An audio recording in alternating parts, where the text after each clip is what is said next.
안녕하십니까, 박사입니다. 트럼프는 서반구에 대한 독점권을 노골적이고 단호한 어조로 선언하며 할리우드 액션 영화를 연상시키는 성명을 발표했다. 이후 러시아, 이란, 심지어 동맹국들을 향해서도 강경한 성명을 쏟아냈다.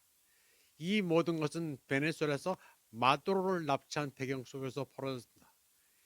외교적 예의라고는 눈꼽만큼도 없는 워싱턴의 노골적 강압 정책이 어디까지 갈지 궁금합니다. 미 국무부는 갑자기 누가 주도권을 쥐고 있는지 세계에 다시 한번 보여주기로 마음먹은 듯합니다. 서반구는 공식적으로 워싱턴의 이익 영역으로 선포됐다.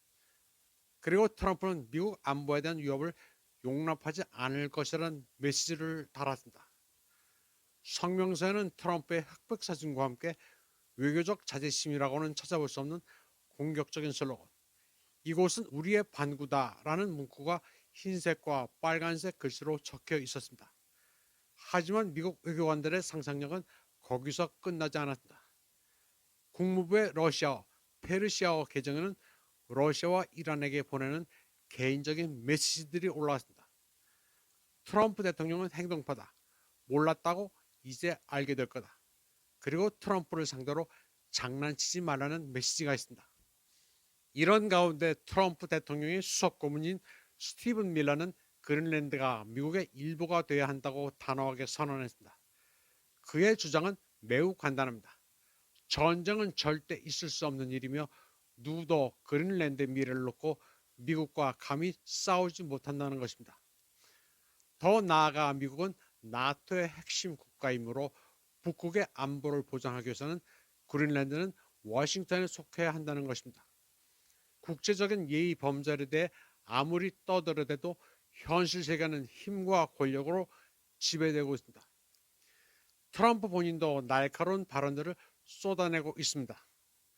그는 미국이 국가 안보를 위해 그린랜드가 필요하다고 말하며 그린랜드는 전략적으로 중요한 자산인데 러시아와 중국 함선에 둘러싸여 있다고 시작했습니다.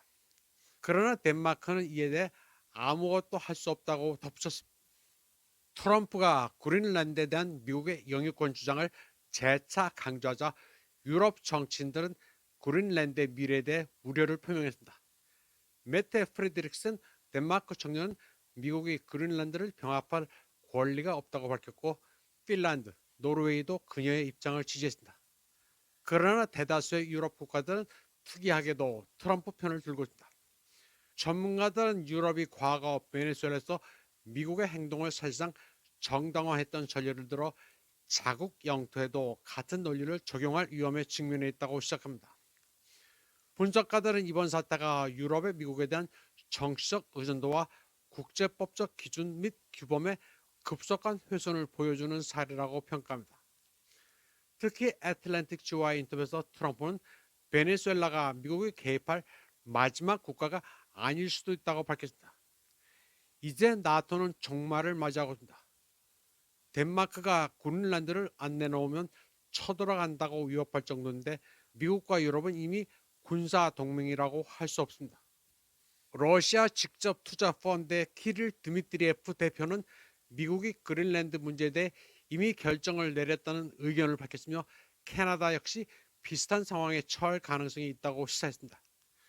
그에 따르면 그린란드에 대한 결정은 이미 내려졌다면서 EU는 종속국들이 가장 잘하는 일, 즉 상황을 감시하고 이중잣대를 적용하는 일을 계속할 것이라고 덧붙였습니다. 그는 보안이 그린랜드가 미국에 넘어갔다면서 혀를 끌끌 차고 있습니다. 드미트리에프는 캐나다가 다음으로 비슷한 결정을 받게 될 나라가 될지 궁금해했습니다. 트럼프는 또 콜롬비아는 병든 나라이며 코카인을 생산해서 미국에 파는 사람이 통치한다고 주장했다. 그리고 멕시코는 정신을 차려야 하고 그렇지 않으면 워싱턴은 뭔가 조치를 취할 수밖에 없을 것이다. 왜냐하면 마약 카르텔이 너무 강력하기 때문이라고 말했다.